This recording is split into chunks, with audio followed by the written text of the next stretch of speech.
গ্রামের জন্মলগ্ন থেকে প্রায় 40 বছর ধরে গ্রামের একমাত্র রাস্তাটি ছোট থাকার কারণে গ্রামের ভেতরে অ্যাম্বুলেন্স সহ কোনো ধরনের গাড়ি প্রবেশ করতে পারে না।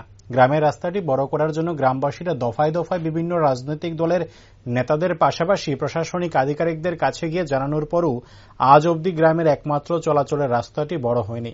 উপরন্তু রাস্তার পাশে নদীর জলে দিনের পর দিন রাস্তাটি ভেঙে আরও ছোট হয়ে যাচ্ছে। এর ফলে গোটা গ্রামের মানুষের মধ্যে দীর্ঘদিন ধরে তীব্র ক্ষোভ বিরাজ করছে। অবশেষে মন্ত্রী টিঙ্কু রায় গ্রামের মানুষের পাশে দাঁড়িয়ে আশ্বাস দিলেন এবং শুধু আশ্বাসই নয়, দফতরের আধিকারিকদের নিয়ে গ্রামে গিয়ে সরেজমিনে তদন্ত করে ডিপিআর তৈরি করেও ফেলেছেন। খুব শীঘ্রই গ্রামের রাস্তাটি বড় হওয়ার জন্য কাজ শুরু হবারও আশ্বাস দিলেন মন্ত্রী টিঙ্কু রায়। ঘটনা কৈলাসহরের বলেহর গ্রামে।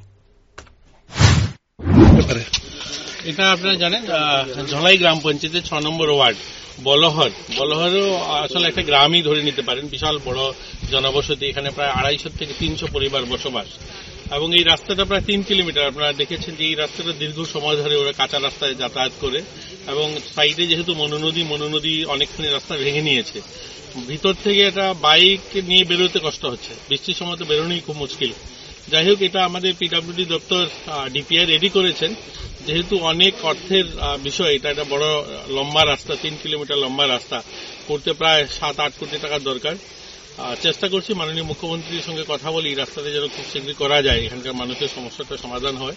কারণ এটা দীর্ঘ সময় ধরে এখানকার মানুষের ডিমান্ড যে এই রাস্তাটা তাদের চাই। কারণ একটা অ্যাম্বুলেন্স বেরোনো, একটা বাইক নিয়ে বেরোনো অনেক লম্বা, 3 কিলোমিটার রাস্তা পায়ে হেঁটে বেরোতে হয় ওদের।